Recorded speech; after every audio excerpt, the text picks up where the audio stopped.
थी कि खुद के घर में खोट है, पड़ोसी में क्या उसी काम में क्या कहती बोले आसमान रामविलास पासवान उस टाइम। राम राम जी दोस्तों, थाने पता होगा फिलहाल है कि एक पूरे देश में एक बहुत बड़ो मुद्दो चल रहा है। राजेंद्र जी गुड्डा हैं वन मंत्री पद से बर्खास्त कर दिया गया है और बर्खास्त करने को रीज़न ये है कि बड़ा एक मुद्दे के खिलाफ महिला जो सुरक्षा है के खिलाफ आवाज़ उठाई और अपनी सरकार पे उन्होंने बताया कि जो बात हो रही है वह गलत हो रही है।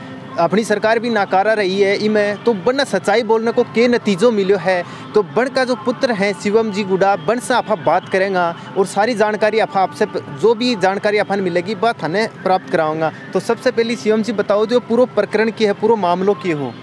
देखिए साहब, ज़्यादा दूर तो मैं नहीं जा रहा, पर आज जहाँ पे प्रोग्राम है उनमें से हासलसर एक गाँव है जहाँ पर आज से लगभग हफ्ते भर पहले एक बच्ची अपने घर में सो रही थी, लगभग 19-20 साल की बच्ची, और उसके परिवार के बीच में 2-3 युवक आते हैं, आगे पहले तो उन्हें गला रेत देते हैं, फिर खंजर रोप के और उसे हत्या कर देते हैं। परिवार बीच बचाव करने की कोशिश करता है, हमारे यहाँ की घटनाएं, और उनके सिर में लठ मारे जाते हैं, सिर फाड़ दिए जाते हैं। उससे पहले ही दूल्हा दुल्हन को गोलियों से मार दिया जाता है।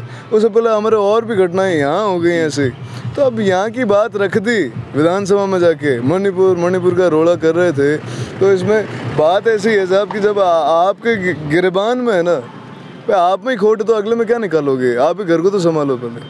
तो आपको जैसे कि उन्होंने आपके पिताजी का मंत्री पद बर्खास्त कर दिया है, उसके बाद से आप ये कि गाड़ा जो होता है राजस्थान का राज्य वाहन भी बोल सकते हो, उस पर यात्रा निकाल रहे हैं, गांव-गांव जा रहे हैं, इसका क्या उद्देश्य है? देखिए साहब, इसमें मैं बताऊं आपको, मेन चीज़ यही है कि मंत्री पद से बर्खास्त होना कोई मायने वाली बात नहीं, ना हमें इससे कोई फ़र्क पड़ता, ना लोगों को इससे कोई फ़र्क पड़ता।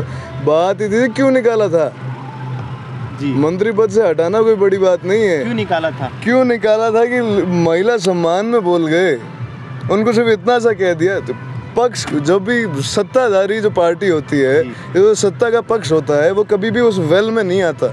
विधानसभा का पार्ट होता है वेल, जहाँ पर जो विपक्ष है वो अपनी बातों को रखे और वहाँ पे प्रदर्शन करता है विधानसभा के अंदर। वही सत्ताधारी पार्टी, सत्ता पक्ष अगर उस वेल में आता है और वहाँ हल्ला गुल्ला करता है कि साहब मणिपुर की बात है, मणिपुर की घटना 100% निंदनीय है। जी बिल्कुल है। बीजेपी का भी कोई वो साफ नहीं है जी, इसमें बीजेपी तो इनसे खराब हो रही है। पर बात यहाँ ये थी कि खुद के घर में खोट है, पड़ोसी में क्या उसी काम में क्या दिक्कत है। तो यहाँ पे एक कहावत है जो सबसे ज़्यादा वो लाग रही है कि पगा बढ़ती कुन दिखा डूंगर बढ़ती दिख जाए, यानी कि पहाड़ पर आग लागेड़ी दिख जाए, पगा में आग लागेड़ी कुन दिखा है। नहीं आई नहीं, यही बोल देता जी। तो आपका जो पहलू है वो मैंने रख दिया। और यहाँ पे जो एक लाल डायरी वाला मुद्दा है, वो पूरा मुद्दा क्या है? देखिए, वो जो किताब है, वो जो डायरी थी, अगर वो कोई स्टेशनरी पे मिलने वाली लाल कलर की कोरे कागजों वाली डायरी थी, या उसमें ऐसा कुछ अनसेंट लिखा था या कुछ भी इलॉजिकल बात लिखी थी, तो क्यों जो 4-5 बार मंत्री इम्पोर्टेंट पोर्टफोलियो लेके बैठे हैं, जिनके हाथ में इस पूरे राजस्थान की किस्मत है जी, वो कोई पेन चला दें, शाही के 2 शब्द लिख दें तो इस राजस्थान की 9 करोड़ जनता की किस्मत तय होती है। जो लोग 40-40, 50-50 साल से राजनीति कर रहे हैं, वो क्यों उस डायरी के पीछे भागे?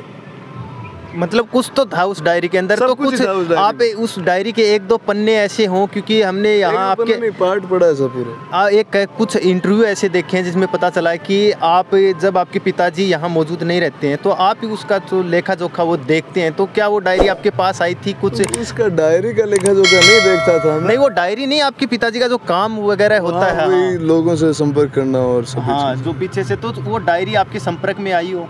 बिल्कुल आई थी। तो आपने कुछ पन्ने तो पढ़े होंगे उसके? हम तो घर पे बैठ के लंबी चर्चाएं होती थी। तो आप 1-2 पन्ना हमारे साथ भी खोल दो।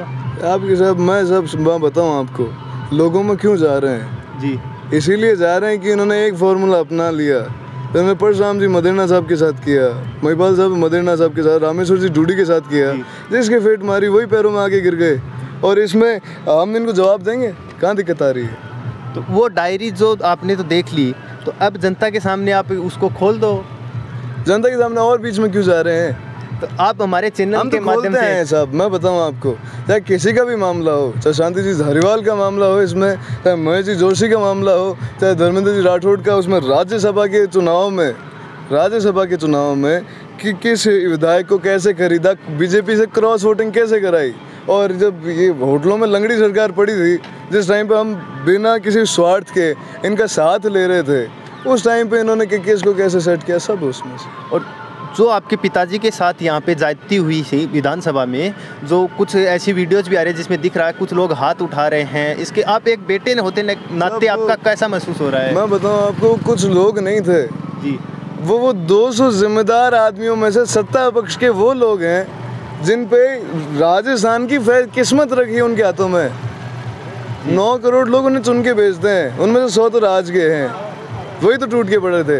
विपक्ष से क्या मतलब डायरी से? विपक्ष नहीं, मैं तो बोल रहा हूँ कुछ लोग हैं वो टूट के पड़े थे। विधायक और मंत्री थे उनमें, बुद्धिजीवी लोग, जो इन 9 करोड़ लोगों में से आधे लोगों का 450 विधायक हैं कांग्रेस के पास आज के टाइम पे, तो 4.5 करोड़ लोगों का जो आज के टाइम पे व्यक्तित्व आगे इस विधानसभा में रख रहे हैं, वो बुद्धिजीवी लोग उस डायरी के पीछे भागे थे। पागल थोड़ी हैं। यानी कुछ तो उस डायरी के अंदर ऐसा गुप्त था जो वो जान था। अगर वो डायरी महोदय तक पहुंच जाती, सामने आ जाती, तो उसके बाद राजस्थान की राजनीति, पूरे देश की राजनीति में किस प्रकार से हलचल हो सकती थी? राजस्थान ये बचते ही नहीं, कोई नहीं बचता। नहीं मतलब पूरा सिस्टम दोबारा से स्टार्ट करना पड़ता।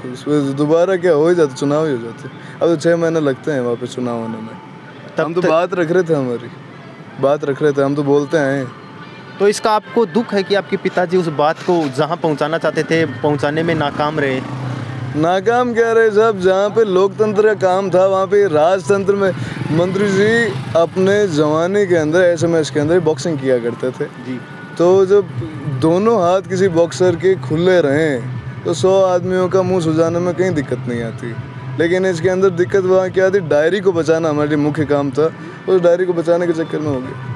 तो यहाँ पे कुछ मुद्दे ऐसे भी निकल के आ रहे हैं, जैसे कि इतने लोगों के जो सिक्योरिटी है उसके बीच से जाना और वहाँ तक पहुँचना, ये कुछ कहीं ना कहीं गलत बता रहे हैं। कुछ लोग अपने पहलू से बता रहे हैं कि ये चीज़ें गलत हैं। कहाँ पे? बहुत सारे लोग बता रहे हैं कि जो विधानसभा में वो पहुँचे हैं वहाँ पे अध्यक्ष के सामने कहा नहीं, क्यों नहीं जा सकते? अध्यक्ष महोदय तो इसमें जैसे स्कूल में बच्चे पढ़ते हैं, बेंच पे बैठते हैं, तो उनका हेडमास्टर होता है ना, सामने बैठता है, और क्या उनका रोल क्या, उनको बोलने देना चाहिए था कि हम जब मंत्री थे तो उस समय जो सीट हमारे पास अलॉट थी, हमारे बैठने की जगह निर्धारित होती है सभी मंत्रियों विधायकों की विधानसभा के अंदर, तो वहाँ पर जो बैठने की जगह निर्धारित थी, मंत्री पद से बर्खास्त करने के बाद जब हम डायरी लेके गए वहाँ पे, तो हमें बैठने के लिए जगह नहीं दी गई, बोलने के लिए माइक नहीं दिया। शांति जी धारीवाल बोल रहे थे उस टाइम पे, तो माइक लेके इतना ही तो कहा था कि मुझे बोलने दो जी, बोलने दो। सब मेरे पे घातक हमला। अरे डायरी में यार, डायरी टेबल करनी थी वहाँ।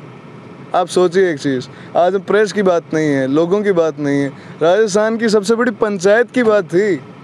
5 आदमी, गांव में कुछ हो जाता है, कोई घटना हो जाती है, तो 2 पक्षों को बैठा के 5 आदमी डिसाइड करते हैं। वो 200 आदमी है वहाँ पे, तो पूरे राजस्थान को डोमिनेट नहीं कह सकते अपन, उनका रिप्रेजेंटेशन करते हैं 9 करोड़ लोगों का, उनके सामने ये बात रख रहे थे। तो आपने जो डायरी आपके पास थी उसका यहाँ पे कुछ तो प्रिंट आउट निकाला होगा, कॉपी बना ली होंगी, ताकि आपको भी पता इतना बड़ा मुद्दा है तो कोई ऐसे आसानी से तो जाने देगा नहीं। रखूँगा जी, 100% सस्पेंस रखूँगा। और बड़ी एक पूरे राजस्थान में निकलने के बाद में, शेखावाटी में पूरे में निकल, अभी कॉन्स्टिट्यूंसी में हम चल रहे हैं, पूरे शेखावाटी में निकलने के बाद में इसको पब्लिक की जाएगी। पूरे राजस्थान में घूमेगी, मैसेज पूरे राजस्थान में पहुँचाएंगे। ये रैली करके पहुँचाएंगे या फिर कोई दूसरा माध्यम आप निकाल रहे हो? हमारी कॉन्स्टिट्यूंसी में चलने का ये तरीका, लोगों के बीच में जाने का और उसके बाद में उनको बताने का, हमारे कोई लोग नए नहीं है इस मामले में कि हम भाई चुनाव जीतने के बाद आज जा रहे हों लोगों में। चीज़ यहाँ पे ये है कि जब हमें कॉन्स्टिट्यूंसी हो जाएगी उसके बाद में शेखावाटी में निकलने का प्रोग्राम। अगर आप फिर से इसी क्षेत्र से चुनाव जीतते हो, जो कि कन्फर्म सा लग रहा है, क्योंकि हमने पीछे बहुत सारे लोगों से बात करी है, महिलाओं से बात करी है, उनका जो स्नेह है देखा है इनके प्रति, राजेंद्र जी के प्रति काफ़ी अच्छा रहा है, तो उसके बाद आप किस पार्टी की तरफ रुख करोगे? देखिए पार्टी ये आपके पास खड़े हैं, आप कैमरा घुमाएं तो उधर लोग खड़े हैं, पीछे लोग ऊँट गाड़ों पे आ रहे हैं, ऊँट गाड़ों पे चल रहे हैं 20-20, 30-30, 25-25 किलोमीटर। खाने की व्यवस्था आगे है, कोई ये नहीं कह रहा कि भाई साहब हमारे ये व्यवस्था करो, ये व्यवस्था ये करो, और इसे क्या चाहिए। तो आप अपनी तरफ से कोई नई पार्टी बनाना चाहो जो जनता के हित के लिए हो? देखिए मैं बताऊं आपको, इसमें लोग मानते हैं कि या तो कांग्रेस से कोई चुनाव लड़े, नहीं कोई चुनाव लड़े बीजेपी से जी। तो हमने तो यहाँ से लोजपा से चुनाव लड़ा है, धरती बोले आसमान, रामविलास पासवान, उस टाइम नारा लगाया था, झोपड़ी का निशान था। और आज राजस्थान में उनका एक विधायक नहीं है। 2003 में हम चुनाव जीत गए थे, तो कोई पार्टी मायने नहीं रखती साहब। पार्टी मायने बसपा यहाँ पे 1100 वोटों की पार्टी है। इस टाइम कांग्रेस के सिंबल 2013 में हमने चुनाव लड़ा था कांग्रेस के सिंबल पे, उस टाइम बसपा के 1100 वोट आए थे। तो एक अंतिम प्रश्न मैं आपसे करूँगा कि आप जो राजनीति है इसके अंदर लॉन्च हो चुके हैं या फिर होने वाले हैं? मैं तो 18 का नहीं हुआ, तो मतलब कि अभी समय है। मेरा कोई आज वोट ले ले तो मैं तो वोट ही नहीं गिर सकता। यानी कि खुद आप अपने पिता के हित में वोट नहीं डाल सकते।